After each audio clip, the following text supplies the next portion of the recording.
या 55% से ज्यादा आबादी खेती पे लगी हुई। 55-60% लोग मिलकर 17% प्रोडक्शन करते हैं। एक बड़ा रीजन है इंडिया में अभी वो कल्चर नहीं आया है। ये गवर्नमेंट को यूज करना चाहिए कल्चर लाने के लिए। अगर हम पानी उड़ा दे और वो फल खराब भी नहीं होगा। सब्जी का आप क्या ही बफर स्टॉक बना लीजिए, अब उनके लिए एक ही टेक्नोलॉजी है। चाइना में यही कल्चर चलता है, अमेरिका में भी अभी भी यही चलता है।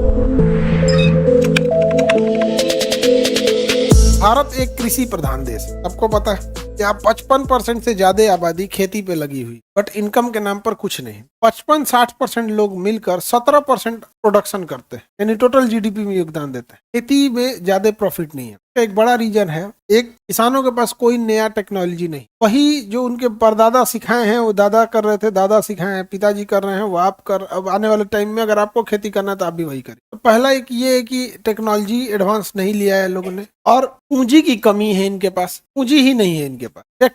बहुत सारे किसान हैं जिनके पास ट्रैक्टर नहीं है। बहुत सारे किसान क्या है जिनके पास अपना ट्रैक्टर नहीं है, तो पूंजी नहीं है उनके पास। जबकि ट्रैक्टर बहुत सस्ता आता है, सस्ता इन द सेंस कार के तुलना में। ऐसे आपके लिए तो भैया अभी तो साइकिल महंगा होगा, लेकिन ओवरऑल में देखेंगे ना, ट्रैक्टर 8 लाख में आ जाएगा। 8 लाख में एवरेज ट्रैक्टर आ जाएगा। 100 लाख से चालू कर देते हैं सब, तो 8 लाख तक में आपको काम चलाऊ भर हो जाएगा। ऐसे तो करोड़ का भी ट्रैक्टर आता है, लेकिन 8-10 लाख वाला रेंज में आ जाएगा। अम्मा हो गया क्या हो। तो अगर आप देखेंगे 8 लाख में ट्रैक्टर आ जाएगा उतना मजबूत। 8 लाख में 4 व्हीलर खरीदने जाइएगा ना, अजीब मिलेगा। 7 से 8 लाख में आपको क्या आ गया, ट्रैक्टर हो गया हमको। तो कृषि का तो समझ में आ रहा है।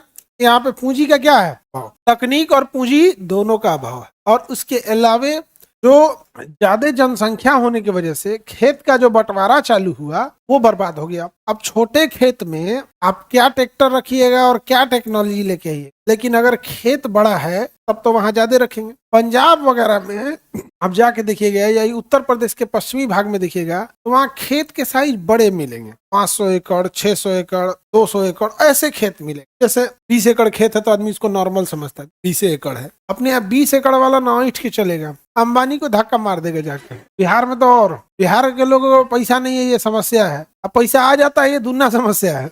अब पैसा आ गया ना, इतना घमंड में उठने लगेगा, खरीद लो तो तोरा खड़े खड़े ऐसा उदंड वाला भाषा बोलेगा जिसका कोई हद।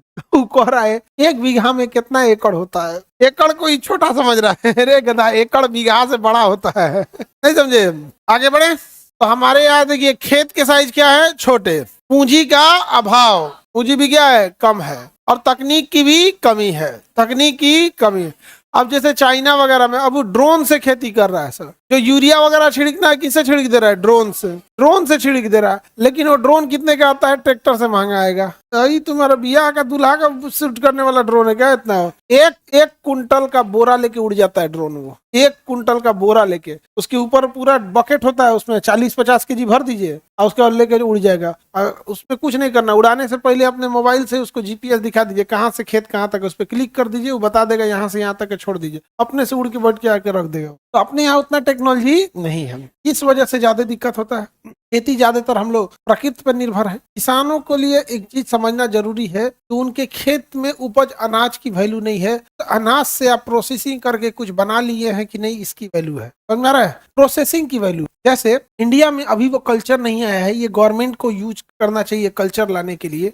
डिहाइड्रेटेड फ्रूट्स एंड वेजिटेबल, जैसे फल के अंदर 10% से 5% ही न्यूट्रिशन होता है, बाकी 90% पानी होता है। अगर हम पानी उड़ा दे बस न्यूट्रिशन बच जाएगा और वो फल खराब भी नहीं होगा। लेकिन हमारे यहाँ वो कल्चर ही नहीं। हमारे यहाँ कल्चर कैसे आएगा, जो बड़े बड़े इन्फ्लुएंसर हैं लोग, संसद है, मंत्री हैं, विदेशी गेस्ट है, उनको क्या दिया जाए, तो पता चला उनको फ्रेश केला की जगह पे स्लाइस काटा हुआ है, उसको पानी में भिगाए तुरंत बना दिए, वो भी आ जाएगा। लेकिन ये लोग अपने फ्रेश खाएगा लोग, तो दोनों में बहुत का डिफरेंस नहीं आता है। लेकिन अगर ये डिहाइड्रेटेड कल्चर आ गया, किसानों को बहुत प्रॉफिट हो जाएगा। तो मेन यही खराब हो जाता है ना, फसल ही खराब हो जाती है उनकी। संतरा बेचना है बेची, नहीं तो जाइए, नहीं तो स्लाइस बना के रख लेगा। तो प्रोसेसिंग का ही ज्यादा पैसा होता है। गवर्नमेंट का प्रयास होता है चीजों को करने के लिए, लेकिन बीच बीच में अधिकारी वगैरह खा जाते हैं, उतना इम्प्लीमेंट नहीं करते। थोड़ा कुछ पेरिसेबल आइटम्स होते हैं। पेरिसेबल मतलब जो खराब होने का डर होता है, जैसे प्याज, टमाटर, ये सब पेरिसेबल आइटम। इनका बफर स्टॉक कितना ही बना लीजिएगा। जैसे सब्जी का आप क्या ही बफर स्टॉक बना लीजिए। कुछ सब्जी हैं जिनका आप बना सकते हैं, आलू, प्याज।